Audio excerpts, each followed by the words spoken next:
ಒಳಗಡೆ ಹೋಗ್ತಾ ಇದ್ದೀನಿ. ಏನೇನೆಲ್ಲ ಆಗಿದೆ ಎಲ್ಲ ಬರ್ಡ್ಸ್ದು ತೋರ್ಸಕ್ಕಾಗಲ್ಲ. ಒಂದು 2 ಬರ್ಡ್ಸ್ದು ಏನು ಪ್ರೋಗ್ರೆಸ್ ಆಗಿದೆ, ಒಂದು 2-3 ಪೇರ್ದು ತೋರಿಸ್ತೀನಿ. ಎಲ್ಲ ಪೇರ್ಸ್ದು ತೋರಿಸ್ಬೇಕು ಅಂತಂದ್ರೆ ಅಲ್ಲಿ ಸಪ್ರೇಟ್ ವಿಡಿಯೋ ಮಾಡ್ತೀನಿ. ಸೊ ಬನ್ನಿ ಗೈಸ್, ಇವತ್ತಿನ ಬ್ಲಾಗ್ನ ಶುರು ಮಾಡೋಣ. ನೋಡೋಣ, ಇದೊಂದು ಪೇರ್ದು ನೋಡ್ಬಿಡೋಣ. ಇವಾಗ ತೋರಿಸ್ತೀನಿ ನಿಮಗೆ. ನೋಡಿ, ಯಾರೇ ಇಟ್ಬಿಟ್ಟು ಹೋಗಿದೆ ನೀರೆಲ್ಲ. ಡಿಸ್ಟರ್ಬ್ ಮಾಡೋದು ಬೇಡ, ಆದರೂ ಕೂಡ ನಮ್ಮ ವ್ಯೂವರ್ಸಿಗೆ ತೋರಿಸ್ಬೇಕಲ್ಲ. ಹಂಗಾಗಿ ವುಡ್ ಶೇವಿಂಗ್ಸ್ ಎಲ್ಲ ಹಾಕಿದ್ದೆ. ಎಷ್ಟು ಮೊಟ್ಟೆ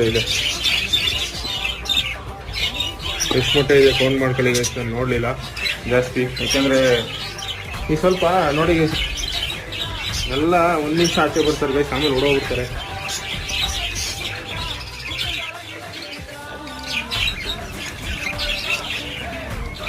ಎದೊಳಂಗೆ ಎಲ್ಲ ಸುಮ್ಮನೆ ನಾನು ಡಿಸ್ಟರ್ಬ್ ಮಾಡಲ್ಲ.